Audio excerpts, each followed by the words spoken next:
All right, I see a couple of people starting to trickle in here. Thanks everyone for coming.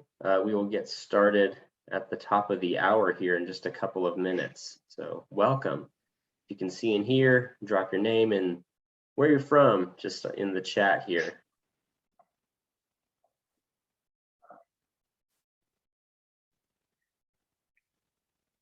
Yeah, here we go. Yeah, as you're coming in, you open up the chat dialog. We're going to use that rather frequently through this session.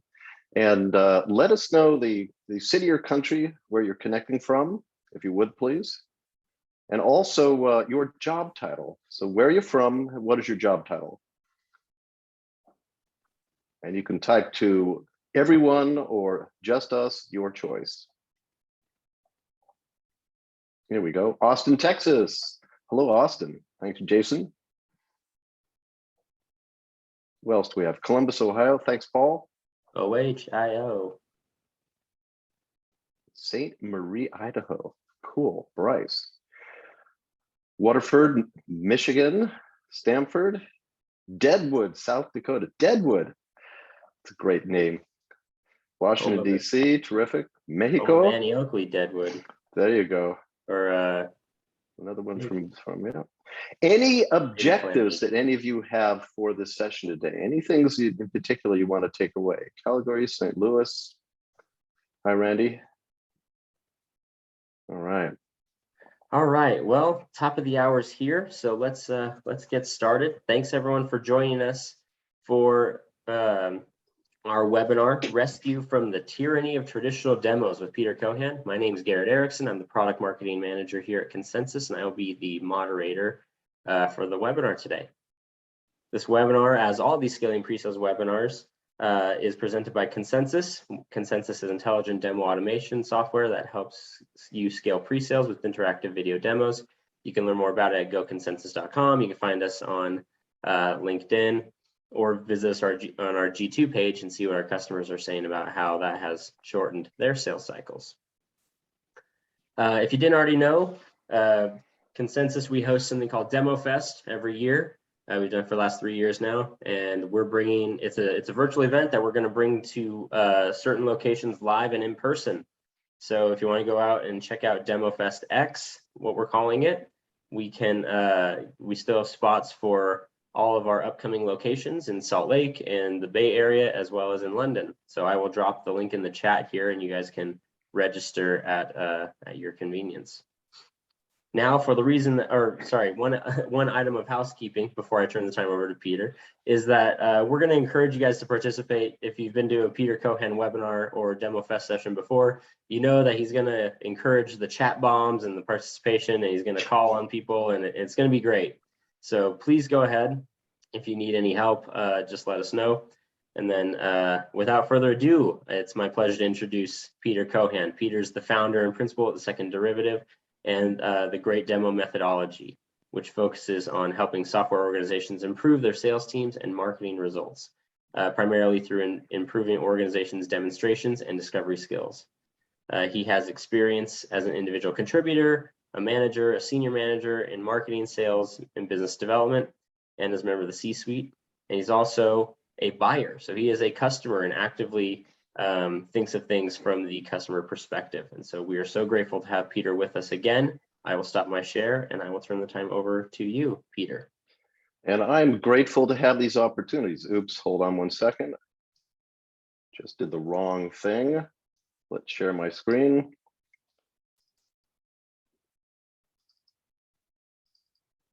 All right, let's go into slideshow mode.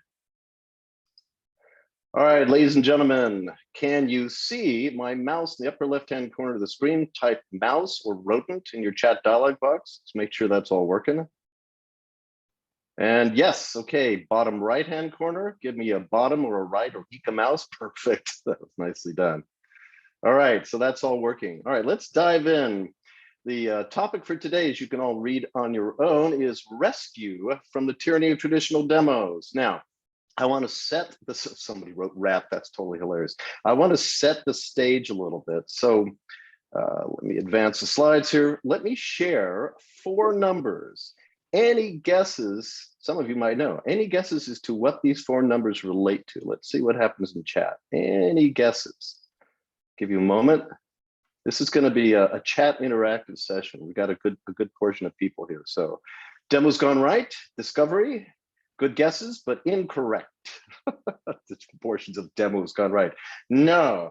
How many of you are familiar with the technology adoption curve? Yeah, so 16% of you will listen to listen and watch what we're doing today, and 16% of you will probably take action. You'll actually say, hey, this stuff is interesting. I'm going to try some of these ideas out. 34% of you are going to give it some deep thought, but probably not make a change unless you see success with a peer. Another 34% of you basically are going to say, you know what, I hear the words, but it's really not for me. I'm going to try to avoid it. And of course, the final 16% of you, any guesses? Aren't even here. All right, so that's our lead in, if you will. Garrett, would you please go ahead and read the quote here by Dr. Einstein? Yes. Insanity, doing the same thing over and over again and expecting different results. And that's pretty much what we can claim about traditional demos. An expectation that if you just keep doing a traditional demo, you're somehow going to improve your practices is simply false. So that's going to be our starting position here. Now, just to play devil's advocate to myself, in answer to this question, what's wrong with traditional demos? One might claim absolutely nothing is wrong with traditional demos. I mean, after all, we have been setting expectations for years. In fact, what you're looking at here are the first two rocks that, when pounded together, generated cobalt. These were borrowed from the British Museum, so I could make these photos. But these are the first two rocks that generated the first rounds of code. Yeah, okay. In any case, the point is that we have been setting expectations with our customers and prospects that demos will be what? Filled in your traditional demos. How would you describe a traditional demo? Use a chat dialog box. Let's see what you say. Long, thank you. Anyone else? Routine, keep going. Linear, keep going. Let's see. Show, tell, show. Show, tell, show, tell. Generic, Harbor Cruise, PowerPoint, scripted, boring. Absolutely. Anthony's clearly from the UK because Harbor is spelled he would say, correct way. Featured benefits, typical. Yeah. So what are you looking at here, do you think? Yes, this is an image of a person watching paint dry.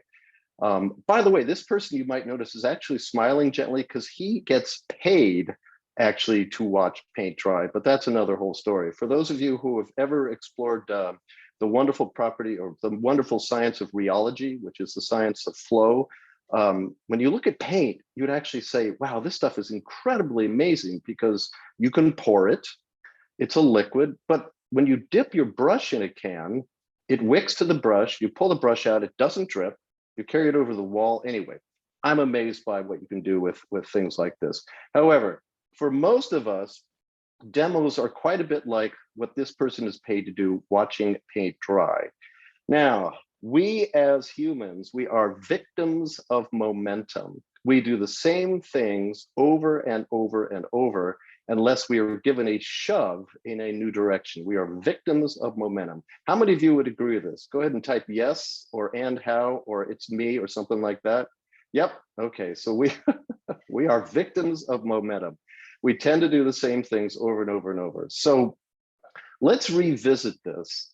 What's wrong with traditional demos? Well, basically everything. And we're going to develop this out a little bit more in a moment. But before ease of use. I love it. Always referred to as inertia. What is the difference between momentum and inertia? Oh, you physicists out there.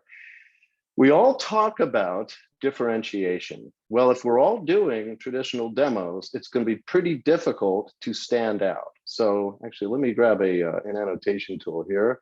Let's use pen color. Choice of pen color. What pen color would you like me to use today? Let's first one to pick gets it if I agree. Red, okay, red, it is red. And let's use a highlighter. So yeah, if you want to stand up, that's not what I want. Hold on a second, let's go to, let's just go to the pen, what's red. So if you want to stand out, you've got to differentiate. Indigo, if you want to stand out, you've got to differentiate. You can't be all the rest of these guys doing traditional demos. So when we look at the technology adoption curve or the innovation adoption curve, sadly, 84% of us typically will do nothing with respect to change. It is this group, let me erase, it is this group right here, the early adopters and the innovators, approximately 16% of us that actually seek out change. Let me say that again. It's only about 16% of a population that actively seeks out change, that looks to do something different. The rest of us, it's just our nature. The rest of us in the early majority, well, we're willing to change, but only really if we have to solve a problem that's facing us. That's when we are willing to change. Late majority really, really don't want to change. In fact, we'll put it off as long as absolutely possible. And laggards are what? What will laggards never do? Somebody type it in your chat dialog box. Absolutely. Laggards simply will not change, not even if they have to. They'd rather die, very frankly, than change. So that means that 16% of us are the only ones who are actively looking at how can we move away from traditional demos and do something better and differentiate positively. So I'm going to suggest that those of you in this webinar have already qualified, if you will, as hopefully innovators, early adopters, or potentially at worst, early majority. So with that, why demos? Why do we do demos? Anybody? And I'm going to suggest there are typically 3 reasons from the prospect of the customer's perspective on why they would want to see a demo. What might those 3 reasons be? Any guesses? To prove the solution works. Rahim, you're absolutely correct. Convince them. Okay, convince them of something. Anyone else? Pedro, excellent. Anyone else? All right, here are 3 reasons. Number 1, vision generation. I just want to get a sense of what is possible. Somebody said it, they need to get pricing. You don't need a demo to get, well, you may in many organizations to get pricing. Vision generation. I just want to get a sense of what's possible, what's out there, what is available in the world, if you will. Number 2, proof. Does it have what we need? Does it have the capabilities we need to solve our business problems? That's idea number two rather. Any guesses to what number 3 is? I think somebody actually said it already in the chat dialog box. How many of you, when you were shown software, particularly where you are going to be the user and you're watching a traditional demo, what terrifying thought is going through your mind? Let's see what people come up with. And the answer is not a thing. There we go, learning it. When will this end? Will it replace me, change? Can I do this? Tom, thank you, sir. It's can we use this? It's ease of use. Is this something that I can actually use, or is it going to be too difficult? Is the change going to be too painful, and so forth? If we think of demos and potentially moving away from traditional demos with these 3 ideas, it actually helps us understand how we need to change. Because if we're simply trying to help somebody understand what's possible, that should be a crisp, brief demo, not a traditional demo. If we're trying to help somebody decide, does it have what we need? Well, we need to have executed discovery so that we can actually show them what they need to see. And then as far as ease of use, can we use this? This should give us guidance into how we show the capabilities that they're looking for. Everybody give me well, I'm going to ask that question that we're never supposed to ask in demos, and that is, does that make sense? Give me a yes, no, or question mark or other. I'm curious to see, does this resonate? Okay, good, so it does resonate. All right, ladies and gentlemen, let's dive into the fun portion. So what is wrong with traditional demos? Well, you guys offered a pretty good list. This list that I'm gathering together comes from a pile of data, public and personal. So Gong did a series of studies over the past several years. Their original study, they looked at 67,149 recorded demos and uncovered key success factors from which one can then determine if it's not a success factor, it's probably not good. That data bank is now over 3 million. And just to give you a sense, how many of you know that I watch demos, many, many, many demos? How many of you know this? Let's see. Yep. Okay, a pile of you. So any guesses as to how many demos I have watched from folks just like you? Let's say, I think it's over about the past 8 months. I did some counting. Any guesses? Pop some numbers in your chat dialog box. Any guesses to how many? 500? That's aggressive. 5 a day, that's a little aggressive. 250, 100. Anthony, you are very close, sir. 200. I counted up about 125. It may actually be higher than that because it's things that I didn't necessarily log, if you will. But just in the past 8 months, I probably have data on 125 demos from a broad range of different vendors. So with that, there's 2 slides here. What I'm going to invite you to do is simply pick 3 of these items and read them to yourself. Let me know when you're done by typing done, just 3 items. I'll take a sip. Okay, 3 items from that list. I'm curious to see what you did, or what you read. All right, and this list, do the same thing. Just pick 3. Let me know when you're done.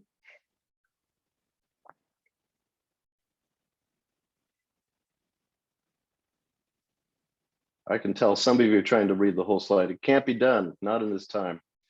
Don't explore why. Thank you, Ryan. Perfect, perfect. That's another one to add. So this is the short list, these 2 slides of what's wrong with traditional demos. And what we're going to do for the balance of this session is sample, no analogies, no metaphors, is sample a few of these things. So we're going to run an experiment. I'd like you guys to do is to just pay attention for the next moment or 2. I'm going to read a list. Are you guys ready? Type yes in your chat dialog box. Let me know you're ready. Okay, here we go. Result, data, test, study, format, answer, number, unit, portion, focus. Okay, now write down as many of those words as you can remember. And I'm going to give you a real minute to do this. Write down as many of those words as you can remember. We'll see how you guys do. When you're done, type done. Don't put it in the chat dialog box, Nancy. You're ruining the experiment. No, it's all good. All right, type done when you guys have written down as many as you can remember.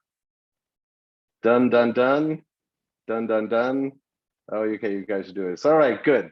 All right, let's see how you all did. So how many of you wrote down result? Put R in your chat dialog box. Okay, lots of R's. Yep, yep. And by the way, Garrett and I may actually do the math and do the real analysis on this later. So yep, there we go. How many wrote down data? Type D. D, D, D, D, D, lots of D's. What's the next one here? How many wrote down test? Okay, a few. Well, we've got a good number of T's. Study. Okay, it's diminishing as I've expected it. How about format? Type F. A few formats. Answer, type A. Okay. Number, type N. Yep, we've got a few numbers. Unit, type U. And portion. Yep, good, type P. And the last one, who remembers what the last one is? If you do, type it in. Let's see if you can remember. Yeah, focus. All right. How many have typed in focus? Yeah, there's a lot of. Perfect. Does anybody know, and some folks who went through a great demo workshop might, why I put these in this format? Anybody know? Type it in your chat dialog box. And Paul, you can't give the answer because I know you know. Attention span, percentage retention, you guys are good, absolutely. Because, well, what you're looking at here is known as the attention retention curve. And it's the psychological term is the primacy recency effect and the serial positioning effect. And I don't know why this is so, but for whatever reason, the first 2 items in any unstructured list of information, like a demo, are remembered really, really well. And as you can see here, here's 100%. And these first two items are retained very, very well. And you guys did, I think, follow this curve quite well. First two words will result in data, and I think many, many, many of you wrote both of them down. What happens as you get to about here is this one is heard and then it gets kicked out of your mental list as this one is spoken. If you will, I should do this backwards. It's sort of kicked out and then kicked out, et cetera, et cetera, et cetera, until you have the last one standing, last one standing. So based on this, well, actually, let's do one more experiment here. How many of you wrote down a word that was not on this list? If you did, put it in the chat dialog box. So here are the 10 words. How many wrote down a word that was not even on this list? Let's see. Yep, linear function, that's 2. I should have, I'll never tell. Okay, that's 3. Diagram, metrics, point. Oh, this is amazing. Any others? Okay, so that's at least 5 or 6 or 7. What's going on here is really frightening. Think about it. With a list of 10 data points, 10 items, we remember as a group, we remember 3 really well, and we synthesized 5 or 6 words that were never spoken. So think about an hour demo. Let's go back to this. Think about an hour demo. What are they going to remember at the beginning of that hour traditional demo? It's going to be, let me show you how to set things up, and then thank God they're reaching the end when somebody says in conclusion or in summary. All right, is this resonating, folks? Give me a yes, no, or other in your chat dialog box. Okay. Sad but true, isn't it? So what's wrong with traditional demos? Well, let's take a look at this one right here. You don't start with the most important thing. So we just saw in that study is what happens in traditional demos. And here's the way many of us as prospects or customers receive a traditional demo. We hear what's shown here, blah, blah, blah, blah, blah, blah, blah, blah, blah, blah. Oh yeah, and this is really important. And by the way, that was really important. This other thing is really important. This is very important right here. I really want you to pay attention, remember these very important items. And what actually are you gonna remember from all this? Yeah, Chuck, you're absolutely correct. Show the sizzle first. What are you actually going to remember from this? Ginger, yeah, blah, blah, blah, ginger. Ah, you caught that, Jason. What are you going to remember from this? Not much. By the way, did anybody notice what's down here? Somebody saved the best for last and they ran out of time. That's what I was trying to show here. They ran out of time before they're actually able to show that. So how do you solve this problem? And you guys are saying it. Absolutely. Do the last thing first. This is one of the key ideas we teach in great demo workshops. Do the last thing first. For this particular job title, for this individual, what is the most important thing that he or she is interested in seeing? Show that right up front, right away. So they see it, they retain it, they remember it, it satisfies their desire to get a sense of vision generation of what's possible, or proof, ease of use, all right up front. And how can you take advantage of this element at the very end of the demo? Any suggestions? Type it in your chat dialog box. Let's see what you come up with. Any suggestions? Reiterate. Yep, that's exactly. Show it again. How about summarizing? So what I just showed you was, we showed you how to navigate to this dashboard. You can explore this dashboard. You can drill down, blah, blah, blah, blah, blah. And now take advantage of this last moment of retention here by offering a crisp summary of what you just saw. All right, ladies and gentlemen, does that resonate? Give me a yes, no, or other in your chat dialog boxes, please. All right, good. I hope this is useful. So, well, what do you do if you've got multiple chunks or multiple segments or multiple topics that you might want to share in a demo? Well, let's say we've got 3 topics. Divide them into smaller chunks. Pedro, muy bien, very perfecto. Yeah, absolutely that. You think in terms of 3 discrete chunks, wherein you effectively do the last thing first for this first chunk here, blah, blah, blah, blah, blah, blah, as far as you need to go, and do a summary at the end.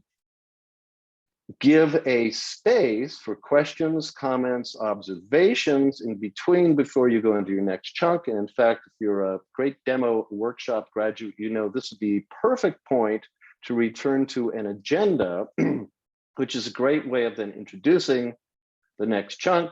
We follow the same structure, do the last thing first, blah, blah, blah, blah, blah, do a summary, etc., etc., etc. So if you've got chunks, if you've got 3 topics, turn them into 3 great demo chunks. So speaking of that, any questions, comments, or observations so far? Before we go on to our next topic, go ahead and put anything you have into your chat dialog box. If this is resonating, if you have questions, or if you just want me to move on, just say move on. All right, we got to move on. So one small thing that's important, and that is, how do you organize the information within each of these chunks? How do you take advantage, if you will, of this, and you minimize the effect here? Well, we teach this in great demo workshops. Use inverted pyramid. So you're sharing the most important information as you get to at the beginning. As you go deeper and deeper, you're going to less important items. And you keep testing, dear prospect, are you interested in going further? No, I'm good. We can move on to that next topic. So by applying inverted pyramid within each of these chunks, you're really building a structure that will move you away from a traditional demo and towards demos that actually resonate, map to prospect and customer interests, and get the job done. So the moral is very simple. Think in terms of, in the demo, somebody actually commented this, why is definitely first, why is this person looking for a demo? And then within a demo itself, show the what first, then if the prospect is interested, show them how it's done. All right, everybody take a deep breath, let it out. What's wrong with traditional demos? You did qualification, but not discovery. I cannot tell you how many times I see this. You get a SDR, a BDR, an inside sales rep, somebody says, I just want to reach out and qualify you to see whether or not you are worthy of an investment from us in a demo to you. So is this something that you've budgeted for? Are you in the position of power? Are you the authority? Do you have a defined set of needs? Do you have a timeline? Who's this? Who are all these questions for? Type it in the chat dialog box. Who are these questions for? They're for the sales manager, us. Yeah, they're for the vendor. No, they're not for the buyer, Paul. They're for the vendor. So qualification, ladies and gentlemen, is done for the vendor only. And that's one of the challenges with qualification. Why is this bad? I hear you cry. Good question.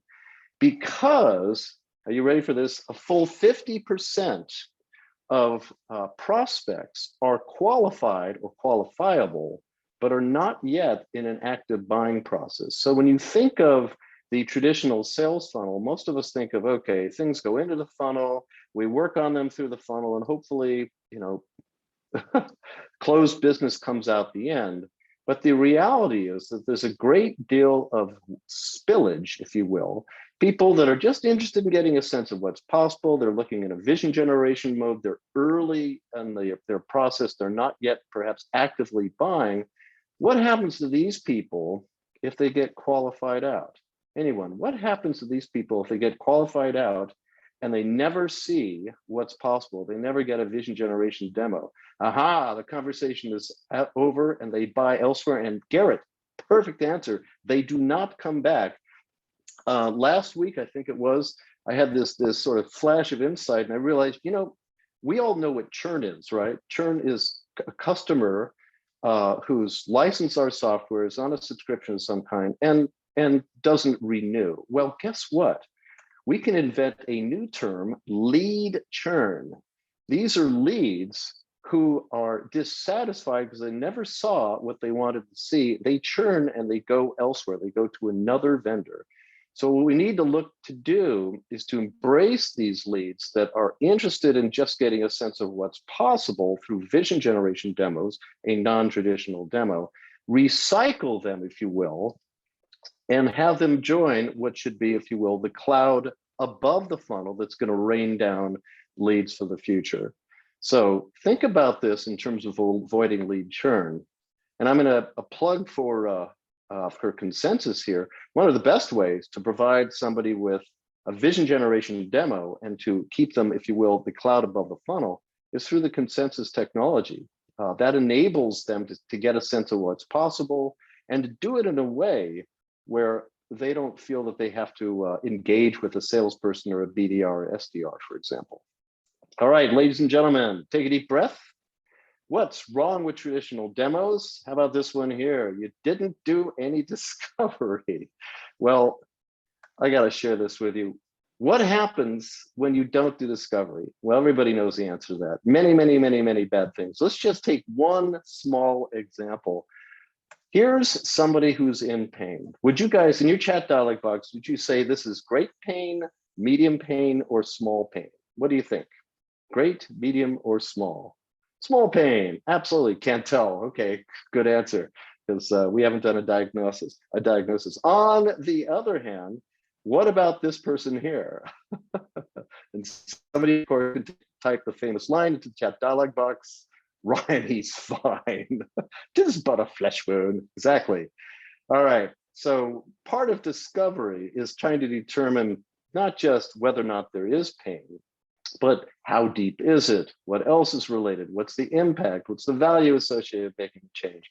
And by the way, as a teaser, and Paul, you can chime in here, anybody, well, I'll do a teaser in a moment. Discovery, conversely to qualification, is done for the benefit of both parties so that the vendor understands the prospect situation sufficiently to be able to propose a precise solution. And so the prospect feels heard.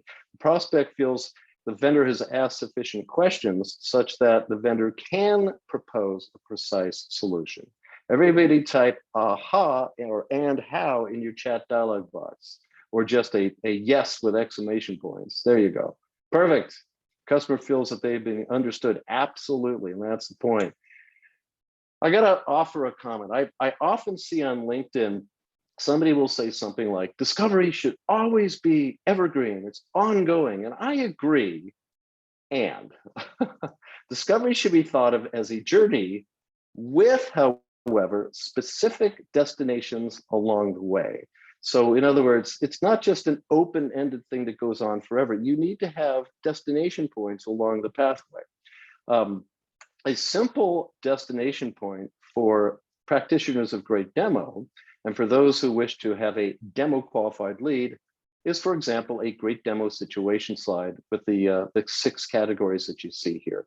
That's a delightful destination that will enable you to know that you have sufficient information to go forward with a non-traditional demo. And now the teaser. Ladies and gentlemen, anybody know what this is right here? Type it in your chat dialog box.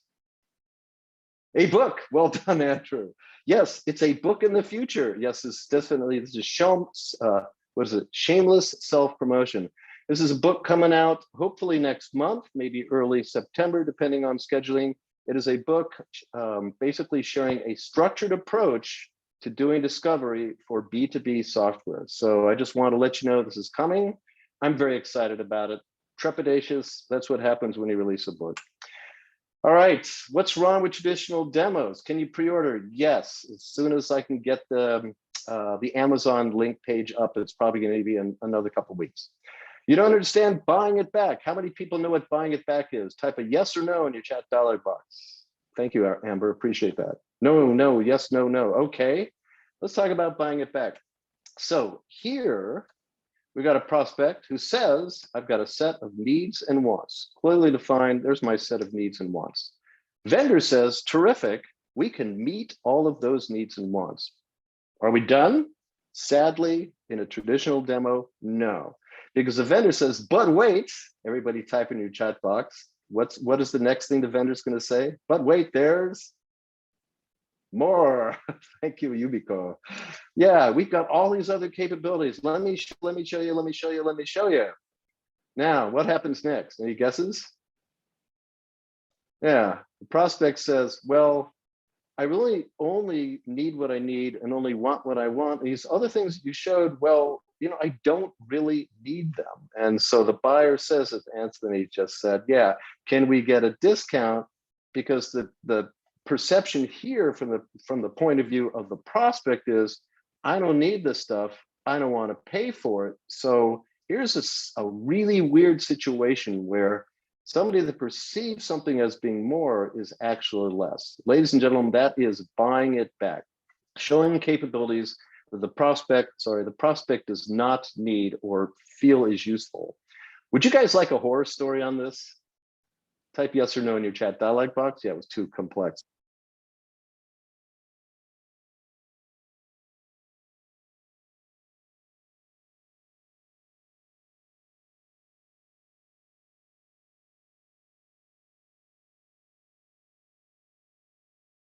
Demo. Oops. Can't hear me? Ah. There we go. Can you hear me You're now? back now, Peter. Yep, you're good.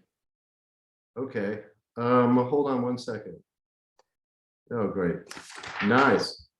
There we go. Can you hear So me now? retell the horror story. You tell the horror story. For whatever reason, my default speaker changed. And we'll now go back to AirPods. All right, let's try that again. Sorry about this. Will be changed to build a microphone. Let's see if this works. All right, there we go. Don't you love technology? So he's in the middle of a demo. He's just started the demo, and he's doing the last thing first. Within about that first 8 minutes, the CEO of this this prospect takes his wallet out and slides a credit card across the table. Tim is delighted. He's just, yeah, I can't believe it. I've already made the sale. And he continues to tell, he continues to show, he continues to share capabilities. And the more that he shows, the more that the smile that was on the CEO's face fades, until the CEO reaches out and drags the credit card back, snatching defeat from the jaws of victory. So yeah, what's the moral of this? A solution selling woman had a terrific, Michelle Rosinski had a terrific phrase: stop selling when the prospect is ready to buy. Stop selling when the prospect is ready to buy. All right, ladies and gentlemen, how about this one? You feel the need to pack as much into the time as possible. Has anybody ever suffered that? Give me a yes, no, or oh in your chat dialog box. Yep. All right, I gotta share this with you. So I was at 10,000%. So way back when your software was new and you had an hour to do a demo, you had a handful of features and it was fairly comfortable. You could actually go through it and you had time for questions and so forth. And then what happened? There was the next release, and then the next release, and then the next release, and it sort of began to look like this. And so instead of a reasonably comfortable demo, there we go, reasonably comfortable demo, now we're trying to pack as much as we can into the allotted time. How many of you have ever said the following phrase? Please stop me if you have this, please stop me if you have questions along the way. I'd like this to make this interactive, but what you were really thinking was, please don't stop me with any questions, because if you do, I won't be able to get through everything. How many have ever had that experience? All right, absolutely. That, ladies and gentlemen, is a traditional demo. What do? Think about, well, let's look at this. Who knows what this is? Yeah, this is gong outlet. This is a gong output. So if you're taking a look at this output, well, if I can get my mouse connected again. I can't, I don't know why. Oh, there we go, delightful. So who do you think this line is? Who's this line? Yep, salesperson, exactly. And who is this line right here? The SC, pre-sales, and of course, who is this person right here? Yep, the prospect or the customer. All right, what do you think is happening in this zone right here? Somebody say it, you know what it is. Corporate overview presentation. And you'll notice the prospect's response here, which is could be generally described as crickets in an empty room. All right, once the demo starts, what we have here is a classic traditional demo. Talk, talk, talk, talk, talk. And then what happens here, do you think? what does the vendor ask? What did the SE ask? Any questions so far? And what was the answer? Nope, we're good. Any questions so far? Nope, we're good. And rinse and repeat. Ladies and gentlemen, this is a classic typical demo, and you'll notice what's the percent of time the prospect actually is talking? 9%. This is a traditional demo, and that's what we want to avoid. Impressions. What are the impressions we have as the prospect from demos like this? Type them in your chat dialog box. If you're the prospect, what's your impression of what you're seeing? Not enough. You've seen an hour and a half, 2 hours of, yeah, overwhelmed. Vendor doesn't listen. Same old, boring. But what was said? How about this? That's pretty good. I need some time to digest it. I'm stultified. I love that. Thanks, Chuck. Absolutely. Three things is all we can expect our prospects to remember in a demo. 3 things. So if you have to choose 1, 2, 3 things you want them to remember, choose wisely. And we prove that, you just proved that to yourselves with the 10-word exercise that we did near the beginning of this webinar. 3 things, choose wisely. Oh, how about this one? Any sales leadership or CROs will resonate with this hugely. I cannot tell you, every time I'm doing discovery with my prospects, if I'm talking to a head of sales, head of pre-sales, a CRO, similar job title, and I'm saying, I ask, what is it about demos you'd like to see do better? Almost every single time they say they're not communicating business value. What's going on? We in traditional demos are saying, here's how you X, Y, Z, et cetera, et cetera. Here's how you do this, here's how you do that, here's how you do this other thing. And then what do we ask? We've shown that. Any questions so far? Not a lick of business value as far as the eye can see. So when we're doing demos, we want to move from being traditional, we want to start communicating business value. You can save money, you can improve productivity, you can reduce risk. That's better, but we teach in great demo methodologies, you've got to have tangible numbers. So for example, if I understand correctly, based on what I learned in discovery, with this tool, you should be able to save $2.5 million on an annual basis, redeploy 5 full-time equivalents to other more valuable tasks, and it looks like you should be able to enjoy, or if you will, address 99.999% of the risks that might otherwise be threatening you. Specific, tangible, you can literally take these to the bank, and that's what you need to be able to do. Here's a question. Whose numbers, let me ask it differently. How many of you have ever used a value calculator provided by a vendor? How many of you have a value calculator that you provide? How many have value calculators in your websites? We do. Okay, so a handful. Yep.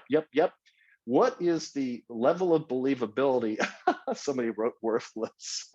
What's the level of believability? Laughable, 0. Yeah. So whose numbers, from the prospect's perspective, whose numbers are most believable? Type it in. Yeah, the prospect's numbers, their numbers. Well, what if you can't get the prospect's numbers? Whose numbers are next best? I'll just tell you the answer.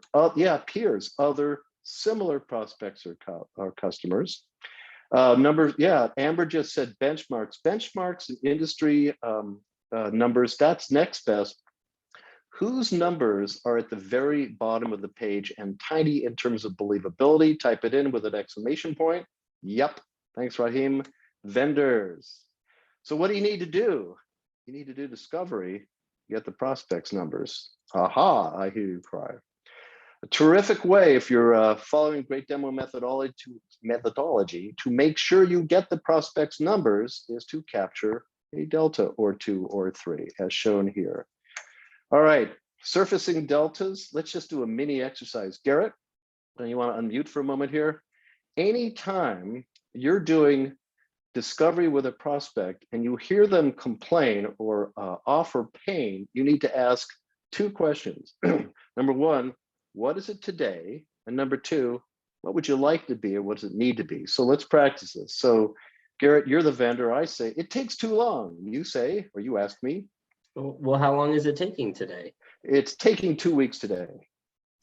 Well, how long would you like it to take? I need to get this down to 2 days or less. And there's a delta, 2 weeks to 2 days. Let's do one more. There's far too many cycles, I complain. Well, how many cycles are there today? Well, it's 2 or 3 times each time we have to process this. And how many cycles would be ideal? Well, we really need to get this down to 1.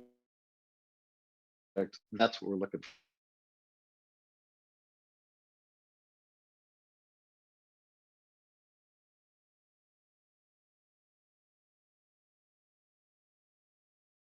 Well, Peter, looks like we may have lost your stream How here. many? Yeah. Here you are. How many of you know what zippy mouse syndrome is? How many know what zippy mouse syndrome is? I came back. Thank you. Sorry about that. Zippy mouse syndrome. Yes, no, yes, no. Okay. Zippy mouse syndrome. Can we go back one slide? I don't think we can. You can watch the recording of this, hopefully. Zippy mouse syndrome can be described as this. And I'll sort of give you an example of it. Let me get out of slideshow mode, discard these. And what you're looking at here is PowerPoint. Now, I want you to watch my mouse as I look for a command. Now, where is that layout command? Where is it? Oh, it's over there. Now, how did that look to you guys? Type in your chat dialog box. How did that look to you? Confusing, painful, not good, sloppy, yeah. Interestingly enough, our mouse follows our eyes. So where I'm looking, my mouse is following my eyes. That's painful for you, however. So when you're mousing in a demo, before you move the mouse, find with your eyes where you want to go. So if, for example, I want to go to layout, I find it with my eyes, I pick up my mouse, and now I move it smoothly, hopefully, and oh, for crying out loud, smoothly and deliberately. One moment, can't believe that. Boy, this is one of those days. Smoothly and deliberately to the layout command. Let me just tell you that's exactly how you don't do things. Anyway, that is zippy mouse syndrome. So this you have to practice on a regular basis to make your mouse movement smooth and deliberate. Ladies and gentlemen, you show setup mode items to everyone. Setup mode. Setup mode are the things that you set once and forget it. It's the preferences, it's the settings, it's building the forms, it's configuring the workflows. You set it once and forget it. And I cannot tell you how many times I see, oh, well, would you like another horror story? Type yes or no in your chat dialog box here. Absolutely. All right. So I'm watching a recorded demo from a very, very nice person. The demo was 90 minutes long. The first 40 minutes of it was setup mode. Let me show you how to set this up, how to configure this. You do this, you do this, you do that. And amazingly, at the end of 40 minutes of setup mode, she says, but you're not going to have to do any of this because we do it all in implementation. I want everybody to type, oh no, or horrors in your chat dialog box. Why would you ever show that? And I asked her, and she said, because we've always shown that. It's our traditional pathway. So moral of the story, very simple. Daily use mode first. Think Monday morning. What would this prospect do on Monday morning? Show that first. And then for the few people that actually have to understand how do you set things up, you can show setup mode for those folks later on, like the system administrators. Oh, day in the life. Don't get me started, Bryce. That'll be Thursday's webinar. This one, we're moving dangerously close to the end here. So you show all of the ifs, the ors, and the also pathways. Would you like another horror story? Say yes, because you know I'm going to do it. Duh, very good. So what is a wizard? In the world of software, a wizard is something that guides you through a pathway and hopefully helps you do it in the fastest way possible. So Gandalf. So a few years ago, I was asking a gentleman to show me a demo of his tool, and his tool was a well-architected wizard. And he goes through that wizard, and it took 40 minutes to accomplish this task that he had shown me. I said, wow, that is a fabulously fully featured wizard you have there, sir. Amazing. Could you go back and show me just all that is needed to actually execute the task that we set out to do? He did so. Any guesses as to how long it took? I shall tell you. 4 minutes, really close. 3.5. You guys are good. 3.5 minutes. Everything else was, you can probably guess, he started that wizard, he went into it and he said, now, if you want to do this other thing, or if you want to do this other thing, and by the way, there's other ways we could do this, and on and on and on. That is how you take a 3.5 minute demo and excruciatingly elongate it to 40 minutes. Absolutely frightening. By the way, if you're going to show 3 different ways to do things, which one do you think we as prospects want? How about the shortest possible way to do that? And in fact, think about the following. Well, let me ask you guys, and this is 2-dimensional space. What is the shortest distance between these 2 annular objects? Everybody type it, a straight line. So everybody put your hands up like this, and I want you to say the following words. Anytime you execute a pathway, you should do it with the fewest number of clicks. Everybody do that. Fewest number of clicks. All right. I want to make a couple of final comments here. I saw an interesting post on LinkedIn, I think just a week ago, and he was talking about demo skills training. And a person said, if everyone is trained in a methodology, then everybody's going to be demoing the same. And I have to say that I think that's a little bit naive. And why would I say that? Because people adopt different amounts, different times, different ways. So for example, innovators are going to try things out right away. They're going to test things. They're exploring. They're more than willing to run the experiment. Early adopters are taking advantage of things because they want to get a competitive edge. Everybody else, 80% of the population, is going to adopt, typically speaking, at slower and slower and slower rates, and with, let's say, a less rich depth of adoption. So think about this. I had a CEO who said technology effectively enables competitive leveling. Technology enables us to compete on a level playing field. However, he said, how you choose to adopt that technology is how you can differentiate. The same thing I'm going to claim is true for skills training. So like demonstration skills, the ability to have skills training from enablement or a vendor or whosoever enables a level playing field. However, those playing fields are never level because people adopt differentially, if you will. All right, I love this quote. Garrett, would you read this out loud, please? Will I take a sip? Yes, sorry, I had to unmute. You can practice shooting 8 hours a day, but if your technique is wrong, then all you become is very good at shooting the wrong way.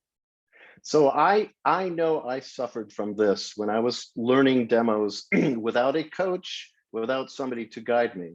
Because a coach, a trainer, is somebody that takes a look at what you're doing and actually has outside-in insights, if you will, on how to improve. It's very, very difficult to self-improve. And even worse, by the way, if you have a coach who's teaching you something the wrong way, then you're going to get really, really good at learning how to do things poorly.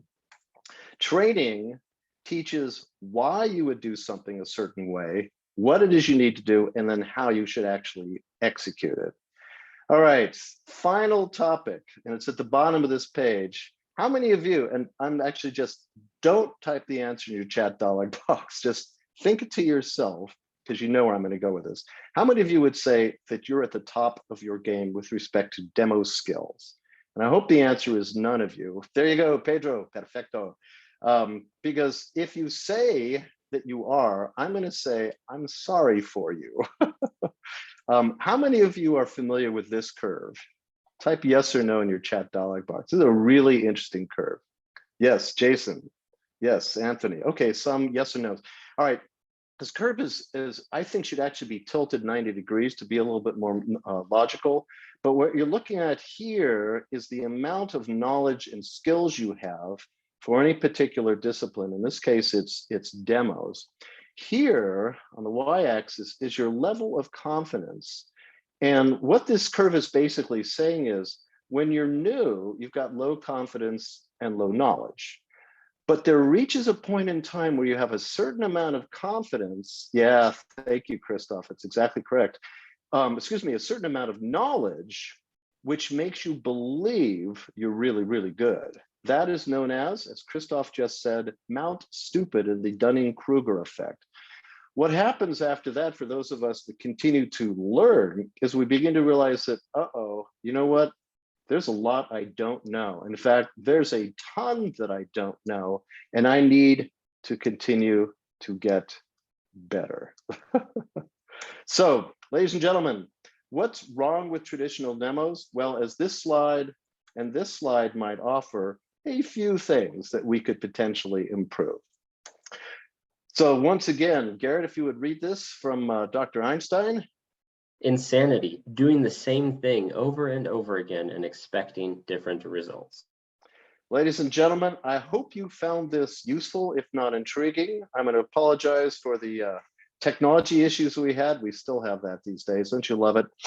As I said, I hope you found this useful and interesting. For resources that might give you some guidance with respect to Great Demo, I would direct you happily to the resources pages here. We have a bunch of articles, blogs, books, podcasts, webinars, and so forth. And if you want to reach me directly, you can do so. Here's my contact information right here.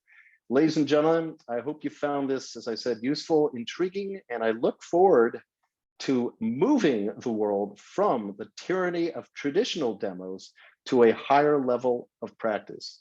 Thanks very much, and I'm going to turn this back to Garrett to wrap things up. Yes, thank you, Peter. Great session, as always. Really appreciate your time and your energy in putting this together. I really enjoyed so much of this, and I think that we can all take this away, whether we're leaders or practitioners.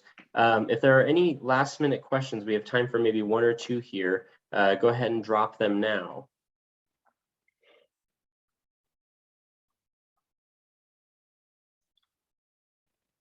Not so far. And you guys are welcome. None. It was a perfect presentation. Can we get a copy of the recording? Yes, this recording will be posted on the Consensus website in the next couple of days. So it'll show up and you'll be able to access it, free and just publicly. All right. Here's a question. What's the solution for asking the prospect to ask questions throughout the demo? Well, we have to train our audiences. And in Great Demo methodology, we start off right at the beginning with a review of the customer's situation, followed by two questions. So blah, blah, blah, blah, blah, blah, blah, blah. If I recall correctly, you said, two questions. Number one, is this all correct? Prospect responds yes or no. Has anything changed? Is there any new information? Prospect responds with new information.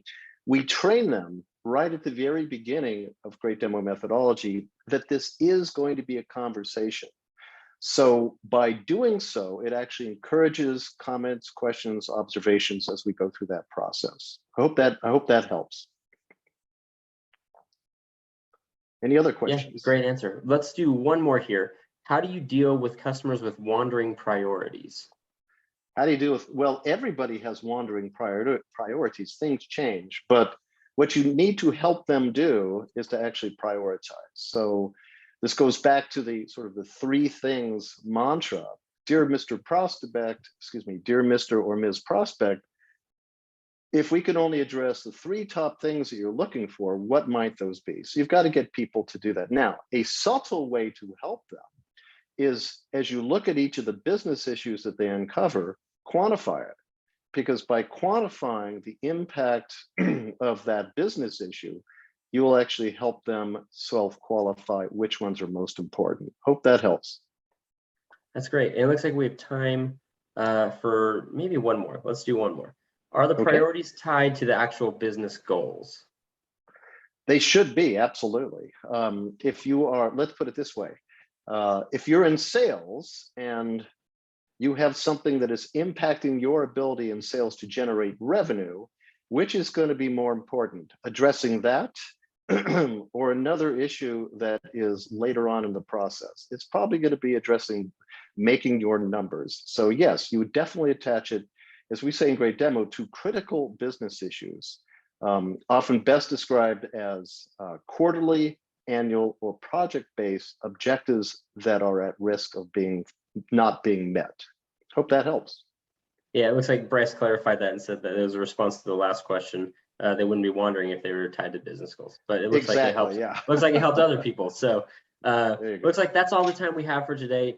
Thank you all for coming to this episode of the Scaling Pre-Sales webinar series.